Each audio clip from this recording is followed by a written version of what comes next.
It is time to share the January Spellbinders Glimmer Hot Foil Kit of the Month Club. We're going to talk about the learning curve to hot foiling, and then I'm going to make a scrapbook layout to show that these products are not just for card makers. Hello everybody, welcome to Crafty Soup. My name is Misty, where I create with paper and photos in artful ways. Alright, here is what the package looks like when it comes in the mail. Mine is smaller because I just get the one kit club. They do offer multiple versions of things. I get my shipment late in the month, which means it's hard for me to get that video out in the month of this actual release. However, here is what the release looks like, and this is a fun interwoven circular design, and it has some sentiments in it as well, and I wasn't sure if it had dies to cut out strips for the sentiments based on the photo on the back, and it does not. It's just the hot foiling plate. It also comes with a roll of hot foil, and this month it is Aura, and that is a gold foil with a rainbow iridescence to it. And here is the code number if you decide you want to pick up some of this hot foil. It is very pretty, and I'm looking forward to using it. Now, I do know what is coming in the mail to me because I do see the reveals of the month's products before they even ship out to me. So I had in my mind already that I was going to make a scrapbook layout and create a belly band across my page using panels that were cut to 4 by 6 inches because that math works out to span an entire scrapbook page. However, these hot foil plates are not 4 by 6 inches. They're sized at card makers, so that tends to be 4¼ by 5½. So I have to figure out how I want to approach this panel. My first plan is to take this blue sheet of paper and cut it down to 4 by 5½ inch panels, and then individually foil each one, trim them down, and then butt them up together. Now here you can see I've pulled out a collection of other supplies to go with this layout. These were the photos we took of my daughter before she went off to her start of her 11th grade year. So I pulled out some school-based supplies. However, that collection is pretty young, so I pulled out just pieces that I think can work for this more high school style layout. And I pulled the blue because she likes to dye her hair and her favorite color is blue. Now you can see these panels are shorter, or narrower rather, than what the foil plate is. And I really liked the idea of getting those circles to match up when I butt these up together so that I had this strong geometric pattern across the whole page. It's not going to work out quite that way. They're going to end up being these kind of squashed ovals, and I just have to be okay with it. So that's what the plan is. I line this up to my plate as best I can. In my last hot foiling video, I did mention how tricky it can be to line up foiling where you want it to go because you can't see anything. Once all of this sandwich is in place, you can't see it anymore. So I'm doing my best with some tape to get it to line up and work. I've run it through my foil machine, and this first go is no good. If you've seen my previous foiling videos, you know that I have been struggling somewhat with this system. Now, the second go comes out beautifully, and I'm trying to figure out why. What did I do differently that made it work? And the biggest thing I can think of is temperature and timing, which are very much interrelated. So I'm going to discard that first panel, and then I want to figure out how to make this work with the 2 panels that I have. It won't span the entire width of the page, but I'm going to give it a go. However, this panel is worse than the first.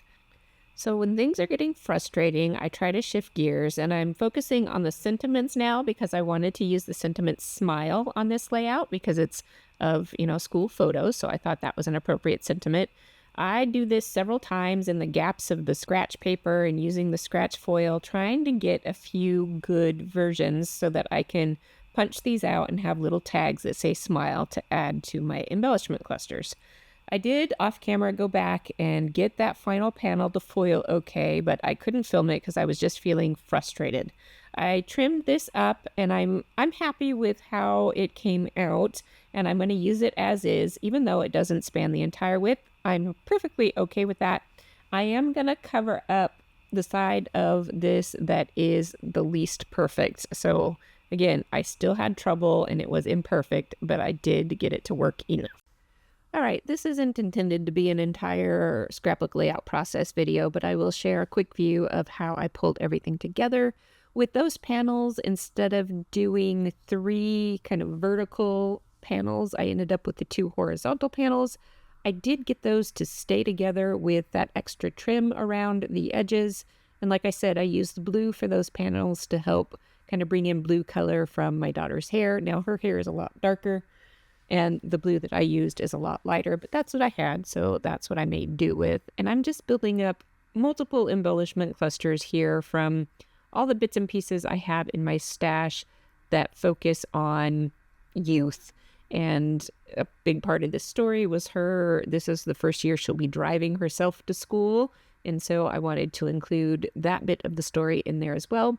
You can see I have included those little smile tags into each cluster. I did trim them down a lot because I couldn't get them to punch with that punch I showed perfectly because they were too close to some of the other foiling on the scraps that I was using. All right, and then my favorite journaling stamp there, which is no longer available on the market, but I keep it anyway because if it ain't broke, don't fix it. I don't need to buy something new. All right, here is a little bit of a view of that shine and shimmer, and I like the movement it adds to this layout. It kind of reminds me of roads that car might be taking. So now I want to turn to problem solving the foiling.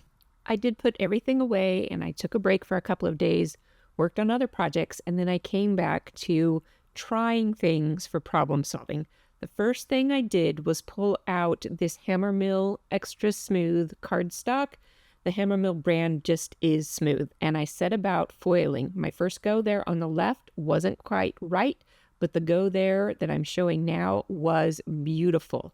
So a combination of having just the right smooth cardstock and the right heat, I made these notes on the back of this so I can save it and refer to it later if I'm struggling again on what to do. And the biggest difference I found here was that if I left my plate on the heating table while I prepped my other materials, I got a lot better results because it was warmed up just a little bit longer. Now, when I did all of this with the matte gold foiling from last month's kit, it worked out just fine. So some foils will be a little more touchy than other foils, so that is part of the problem as well. Now, you can't change that because the foil is what it is, but you can make sure you're using techniques and products to get the best use of your foil. I also went ahead and foiled some of the sentiments to see how they were doing, and I got them to look beautiful. Now, they're kind of all askew here because I thought I was going to go ahead and die cut them all out and use them, but I wanted to make myself notes and save this so that I have reference for later. Okay, but now this is all the exact same cardstock, and like you saw in my project, I wanted to use a blue cardstock. So what do? I have a couple of thoughts on this. One is that have enough cardstock so that you can do test runs through your machine. If you can find the right method of heating up your plate, so like leaving it on the hot foiling system while you prep your other materials was definitely one tip that helped for me. But you won't know that unless you practice with your cardstock. Different manufacturers and even different colors within a manufacturer may behave differently, so you have to keep that in mind as well. And you're going to want to choose the smoothest cardstock you can. A lot of cardstocks are textured on one side and smooth on the other, but even that smooth side isn't necessarily totally smooth. But if you want to get around all of that, you can just use the cardstock that you know will work. And I'll leave you a link to this cardstock down below if you're struggling with foiling. You can see I am just changing the color of my cardstock using an ink pad and a foam applicator. You can do this to your cardstock before or after foiling. If you're like me and you're doing it after foiling, you just want to wipe down the excess ink that will pool up onto the slick surface of the foil. It's not a lot because this is a light foiled surface, but some designs are heavier and will pull up ink, which can cause smearing later. What's nice about this method is you have way more control over the color that you use for your cardstock. So whatever ink colors you have on hand, and you can even ink blend colors together to get gradations or ombre looks. So this, I think, might be the solution for me moving forward. We shall see.